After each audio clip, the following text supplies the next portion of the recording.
São 7 horas e 20 minutos, seja qual for o valor, jornalista Beto Almeida, já há uma certeza. O auxílio emergencial será prorrogado por pelo menos mais 2 parcelas. De um lado, o governo com o lápis na mão, a calculadora faz as contas sobre o custo para os cofres da União se o auxílio ficar em R$600. Se o auxílio ficar em R$300, o governo garante que paga a conta sem dificuldades. Do outro lado, como disse o Sátiro Salles, um bom número de deputados federais entende que há necessidade do auxílio emergencial ficar em R$600 para estimular o consumo, para aquecer a economia, que entra numa fase ainda de expectativa sobre esse momento pós-pandemia que deveremos enfrentar a partir do segundo semestre de 2020.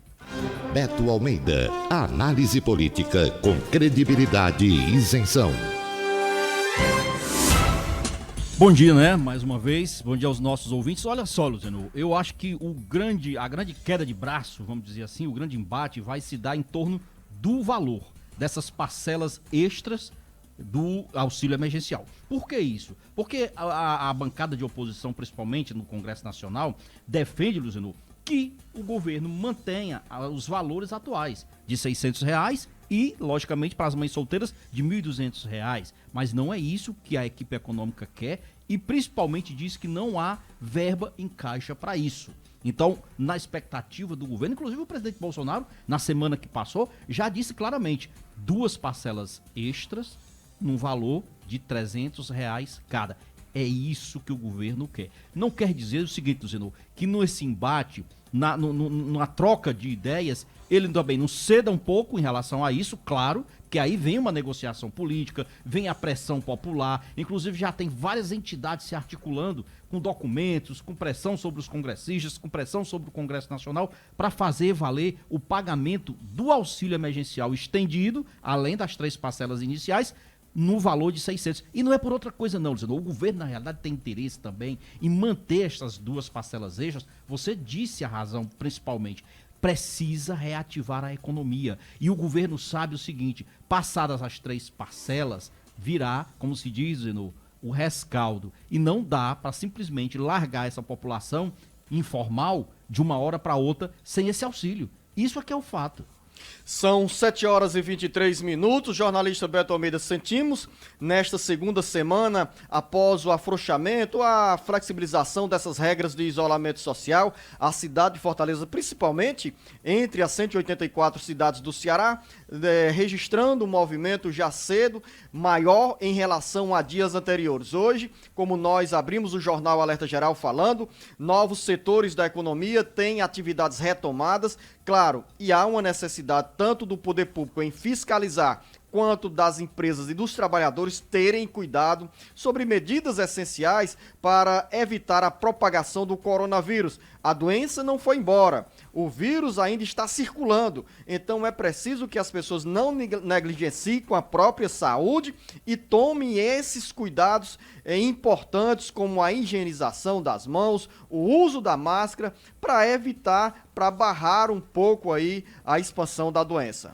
Essa é a preocupação maior que eu vejo, Luciano, nessa retomada das atividades, que é necessário, que a economia precisa retornar. Eu não tenho dúvida disso, mas é como a população e principalmente alguns setores que insistem, dizendo, em burlar o calendário elaborado das fases de voltar a trabalhar e promover essas aglomerações. Vou citar um exemplo. Por exemplo, os shoppings retomam hoje as suas atividades.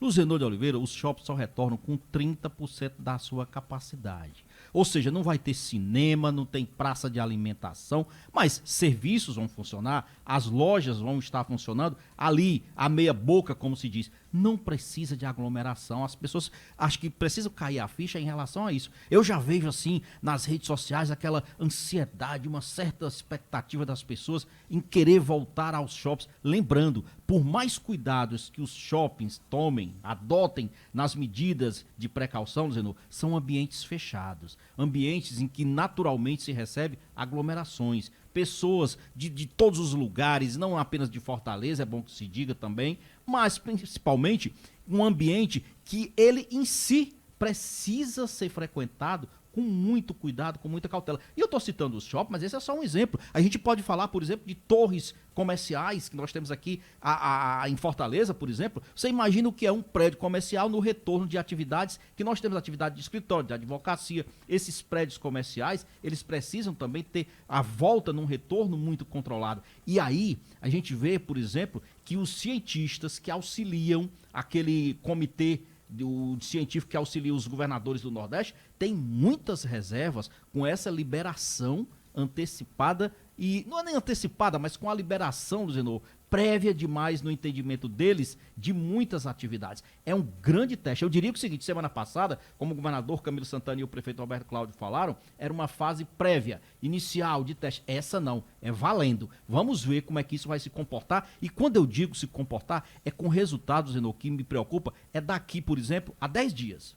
São 7 horas e 26 minutos. Talvez a ansiedade maior, Beto Almeida, não seja nem das pessoas irem a uma loja ou irem a um shopping, mas sim a ansiedade de romper essa fase tão longa de isolamento social, e com uma preocupação. Hoje ganham as manchetes dos jornais em todo o Brasil e também dos sites de notícias, dos veículos de comunicação, as informações sobre o surgimento de outros vírus que geram preocupação a autoridades de saúde. Uma das manchetes que ganham destaque: país tem cenário de várias pandemias e podem conviver mais tempo com o coronavírus. Ou seja, Beto Almeida, as pessoas precisam ter a preocupação aí, principalmente as autoridades da saúde. O poder público precisa ser ainda mais comprometido com as ações para atender a população.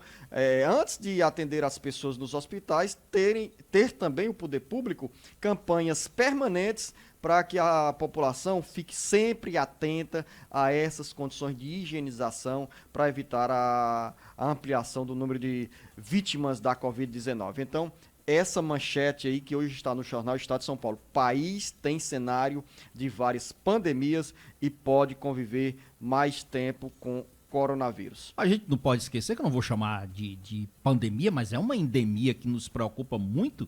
É a questão, por exemplo, do Zika, dos vírus que estão ligados à dengue, ao mosquito transmissor. Eles não desapareceram não, Luzinor. E nesse período de chuva, para-chuva, vem a temperatura ambiente elevada, e isso facilita a proliferação. Até parece que nós estamos hoje vivendo num ambiente completamente livre da dengue, da Zika. Nós estamos convivendo também com essas endemias. Não chega a ser uma pandemia, mas é uma endemia. E aí você precisa ter cuidado com isso. Agora eu fico me perguntando o seguinte, Luciano: todo mundo fala hoje no novo normal, né?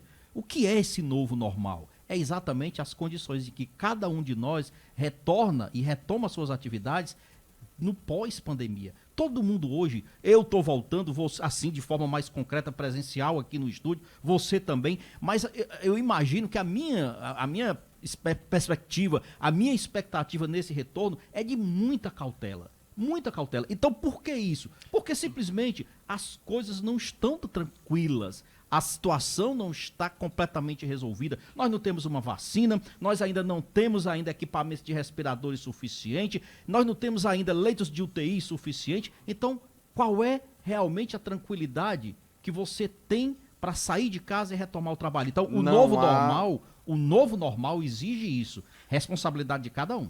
Não há tranquilidade, Beto Almeida. Não há aparente tranquilidade.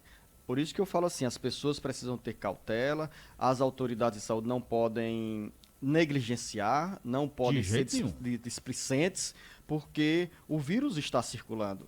A doença é real. A cada dia nós temos um número elevado de pessoas infectadas. A doença está mais presente agora nessa fase nas pequenas e médias cidades do interior do país, do interior do Ceará. Tanto é, como relatamos aqui na abertura do Alerta Geral, algumas cidades continuam com regras mais duras de isolamento social.